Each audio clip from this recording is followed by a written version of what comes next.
بسم اللہ الرحمن الرحیم۔ السلام علیکم ورحمۃ اللہ وبرکاتہ۔ آج کی آیت سورۃ البقرہ، آیت نمبر 177۔ اعوذ باللہ من الشیطان الرجیم۔ لیس البر ان تولوا وجوہکم قبل المشرق والمغرب ولكن البر من آمن باللہ والیوم الآخر والملائکۃ والکتاب والنبیین وآتى المال على حبه ذوي القربى واليتامى والمساكين وابن السبيل والسائلين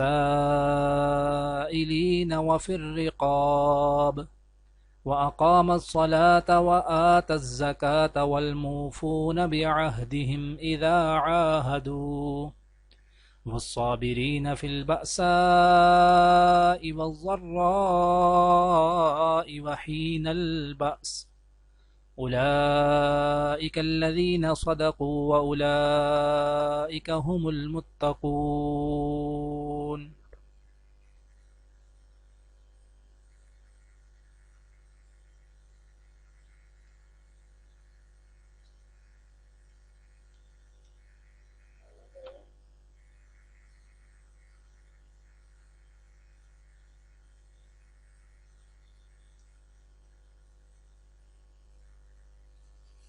نیکی بس یہی تو نہیں ہے کہ اپنے چہرے مشرق یا مغرب کی طرف کر لو، بلکہ نیکی یہ ہے کہ لوگ اللہ پر، آخرت کے دن پر، فرشتوں پر اور اللہ کی کتابوں اور اس کے نبیوں پر ایمان لائیں، اور اللہ کی محبت میں اپنا مال رشتہ داروں، یتیموں، مسکینوں، مسافروں اور سائلوں کو دیں، اور غلاموں کو آزاد کرانے میں خرچ کریں، اور نماز قائم کریں اور زکوٰۃ ادا کریں، اور جب کوئی عہد کر لیں تو اپنے عہد کو پورا کرنے کے عادی ہوں، اور تنگی اور تکلیف میں نیز جنگ کے وقت صبر و استقلال کے خوگر ہوں۔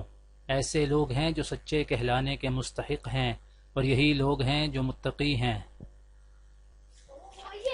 آج کی دعا: ربنا فاغفر لنا ذنوبنا وكفر عنا سيئاتنا وتوفنا مع الأبرار، ربنا وآتنا ما وعدتنا على رسلك ولا تخزنا يوم القيامة إنك لا تخلف الميعاد۔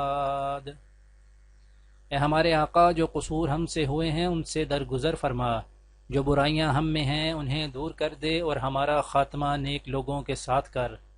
خداوند، جو وعدے تو نے اپنے رسولوں کے ذریعے سے کیے ہیں ان کو ہمارے ساتھ پورا کر، اور قیامت کے دن ہمیں رسوائی میں نہ ڈال، بے شک تو اپنے وعدے کے خلاف کرنے والا نہیں ہے۔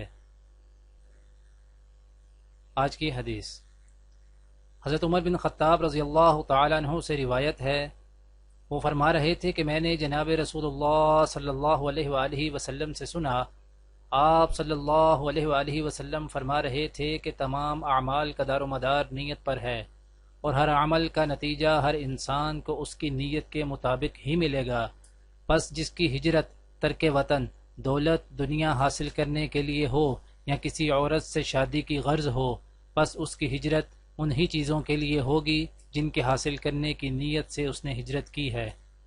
دعا ہے کہ اللہ تعالی دنیا اور آخرت کی تمام بھلائیاں عطا کرے، عمل کی توفیق دے۔ سبحان ربک رب العزت عما یصفون وسلام علی المرسلین والحمد للہ رب العالمین، آمین۔